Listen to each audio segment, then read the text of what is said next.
waa Dr. Maxamed Maxamuud Fuje oo maanta rabo inuu shacabka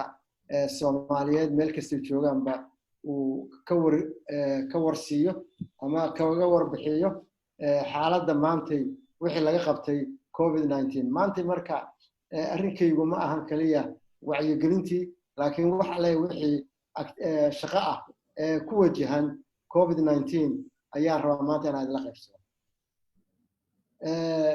waxaan ka bilaabayaa horta sidiisaba COVID-19 muxuu yahay waa cudurkii aan shalay sidaan sheegay coronavirus uu keenay kasoo bilowday China magaalada la yiraahdo Wuhan December 2019 adduunkeena ku faafay maanta dhimashadiisu waa sidaan sheegay 2 milyan iyo 300 iyo xoogaa ku weeye 400 ku dhowdahay dhimashaduna waa tiro badan tahay wadanka maanta ugu dhimashada badan leh uguna tirada badan dadku ku dhacay waa Mareykanka waxa ku xiga Spain Talyaani intaas jirta calaamadaha lagu yaqaan maxay tahay calaamadaha lagu yaqaan waxa idin waa qandho badan waxa weeye madax xanuun waa leeyahay waxa weeye qufac qalalan number 3 waxay tahay neefto ku qabata saddexdaas hadii la helo qandho tiro badan qufac qalalan iyo neef ku qabata cudurku waa ku saaran yahay waxa intaas sii dheer dadka gobolkiisa soo yeelan karaan kuwa gobolka muruq xanuun yeelan karaan urka qofku inuu wax uriyo oo uu aad iyo aad ugu dhibtoodo iyo cunto cunidii oo dhadhankii ka asagana ka daciifa intaasna waa leeyahay cudurku wuxuu u daran yahay dadka qaba cudurrada kale haddaad qabtid dhiigkar sokor qabtid da'daadu ay weyn tahay haddaad kansar qabtid haddaad neef qabtid iyo wax kaloo la mid ah badan ba haddaad qabtid waxaad ogaanaysaa inaad u nugushahay in cudurku uu kugu xumaado haddaba marka waxaan dadka u sheegnay haddaad calaamado isku aragtid waxaad wacdaa numberka 449 saasaan sameeyay talooyin baad helaysaa haddaba maanta waxaan rabaa inaan warbixin idinka siiyo waxa laga qabtay ilaa iyo haddeer oo dadka kalsooni sii karaya inay adeegsadaan adeegyada badan ee maanta aan halkan ka sheegayo waxaan ka bilaabayaa isbitaal Martini waxaad ogtiin isbitaal Martini waxa lagu dhawaaqay inay tahay meesha la isugu geynayo dadka cudurka qaba baaritaankiisa haday noqoto iyo daaweyntiisa haday noqoto halkaas la isugu geynayaa haddaba maxaa Martini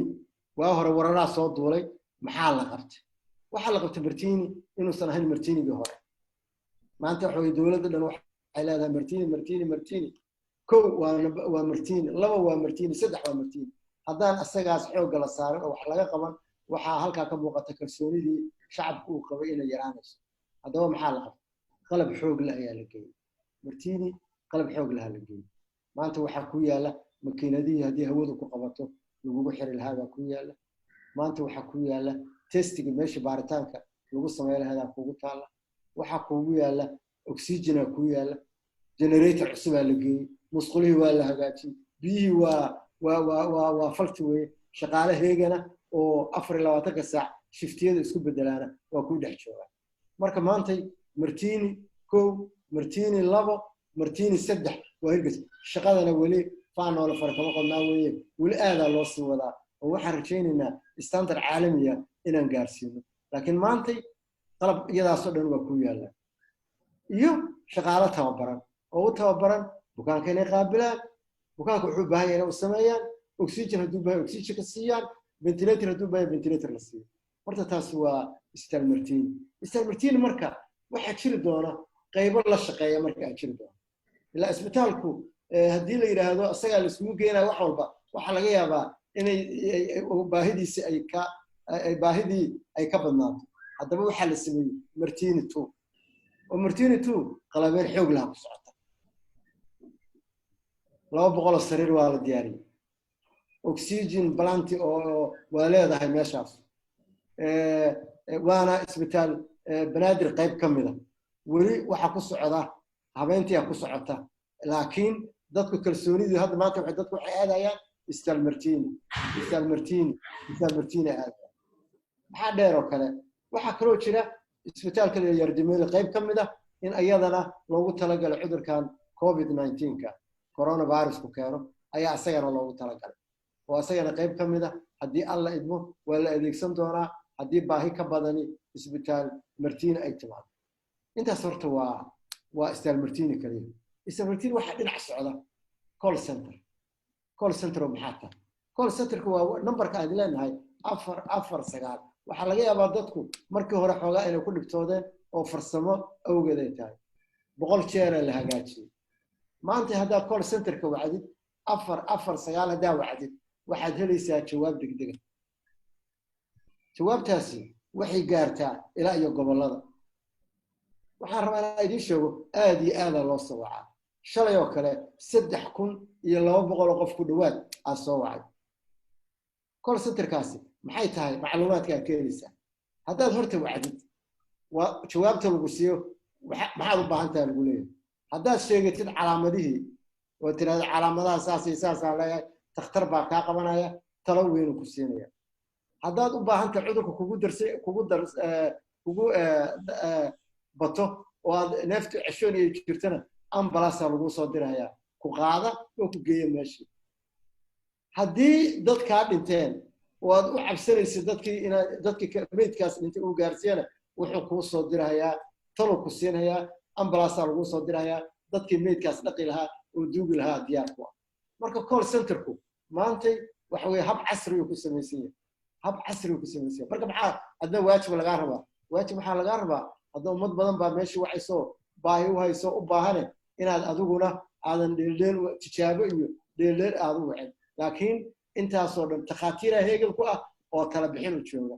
ambulance heegan ku ah oo u jooga inay qofkii u baahanna soo qaadaan kii dhintana ay tala siiyaan sidii loo duugi lahaa ay ka tala baxshaan iyo sidii la yeeli lahaa iyaduna maanta diyaar kugu ah haddaba haddaad calaamadaha isku aragto waa 449 takhtaraa kuu soo boodaya jawaab talo ku siinaya haddii lagaa dhintayna wac haddii cudurku kugu darsadayna wac waa lagu soo qaadayaa ilaa lagu keeno meeshii oo qalabka iyo waxa u baahnayd lagugu sameeyo testigiina lagugu sameeyo intaasna lagugu sameeyo intaas marka waxaa maanta aan ku soo kordhinaynaa waxay tahay shaqadii aan qabanaynay oo maxay tahay shaqadii waa run bay noqotay waa ka baxda sheeko waxaan u baahanaa marka gacansiinteena oo maxay tahay gacansiintan aan ka baahana walaalayaal ha qarsanina cudurka Soomaalidu waxay tiraahdaa waxaad qarsataa waa ku qurunsadaa si aysan marka wax ku qurunsan ya tala lagu siinayaa wax 449 dada heegan ku ah oo diyaar ku ah inay ku adeegaan oo talo wanaagsan ku siiyaan wax intaas maxaa dheer shaybaar casri ah loo yaala oo shaybaarka casriga waxa la yiraahdaa real time PCR waxa weeye waa midka adduunka u dambeeya hal saac iyo bar ku qaban karaa jawaabta lagu heli karaa shaqo fiican ka qabta shaqaale tababarana u jooga waxaan rajaynaynaa intaas kuma ekaanayna inaan dhaqaajino badino shaqaalaha ku adeegaya waxay leeyihiin PPE sita macnaha protection loogu talagalay qofka dhanba waad ogtihiin takhaatiirta iyo kaadiriinta caafimaadku hadda dhufeeska koowaad ayaga ku jira inaan ayaga naftooda badbaadino waa u baahanaa marka iyadana waxaad ogaanaysaa halkaas la joogto ambalaasyada dadka ku imaanaya waa dad ayaguna ayaga dhinaca qafilan oo naftooda difaacaya adigana inay ku adeegaan diyaar u ah fadlan waxaan ka codsanayaa oo marlabaad ka codsanayaa inaad dadkaas gacan siisaan inaad adeegaas la idin qabanayo aad gacan siisaan ka warbixisaan wixii talooyin diyaaraan u nahay adduunka wax dhameystiran ma jiraan khaladaad waa dhici karaan waa saxaynaa laakiin maanta martiini sidii hore maahan waxaan codsanayaa inaad kalsoonid ku qabtid oo aad tagtid oo aad hormuud u noqotid oo aad ka warbixisid oo aad aragtid markaad dadkaaga geysid faa'iidada badan iyo isbeddelka ku yimid intaasaan maanta rajaynayaa intaasaan rabaa inaan maantay aan ku soo koobno warbixinteenaan maanta waana mahadsantihiin ilaahay idinkiisana waxaan rajaynaynaa in dhagaha aad furtaan oo wacyigelinta u furtaan haddaad calaamadaha waa ku celinayaa haddaad qandho badan qufac qallalan iyo neefta ku qabata aad isku aragtid waqtigan hadda la joogo waxaad wacdaa 449 waxaad raacdaa talooyinka dhakhaatiirta meesha fadhiya ay ku siinayaan raac haddii dad kuu joogo ama adigu aad isku aragtid in xaaladdu kugu xuntahay 449 waxaa kuu imaanaya tiim u diyaarsan inay kuu adeegaan oo ku wadaan oo meesha dadka lagu daaweynaya la geeyo meeshaasay ku yaalaan ventilatorradii oxygenkii monitoriskii iyo adeegyadii badnaa oo kale loo baahnaa iyo dhakhaatiir joogto ku ah oo kuu shaqaynaya 24 saac ku shaqaa oo ku yaallo testigii lagugu baari lahaa oo sheegi lahaa in cudurka inaad qabtid iyo in kale ayaa ku yaalla waxaa kaloo jira haddii dad kaa dhinto tan waxaa laga yaabaa marar gobolkood qofka aad guriga ku haysatay in caawa ku soo boodo cudurkii oo uu dhinto 449 waxaa ku imaanaya koox ayadana u tababaran sida meydka loo dhaqo sida meydka loo duugo oo ambulance wata ayadana ku imaanaysa hadda maanta intaasi waa shaqo isku xiran waxaan rajaynaynaa rajo kale dadku gelinaynaa inaanu isbitaalaad kalena ka fakarayno isbitaalaadka dowladdu ay leedahay in la qalabeeyo oo loo qalabeeyo saas waxaa ilaahay idinkiisa iyaduna soo bixi doonta in isbitaaliska oo gaarka loo leeyahay aan xoojinno ka maarmi mayno inaan xoojinno oo dhakhaatiirta BPE-doodii iyo waxay ku shaqayn lahaayeen aanu u raadino iyo rapid testing ay wax ku baari lahaayeen si confirmationka markaas midkaan kale loogu daayo waa mahadsantihiin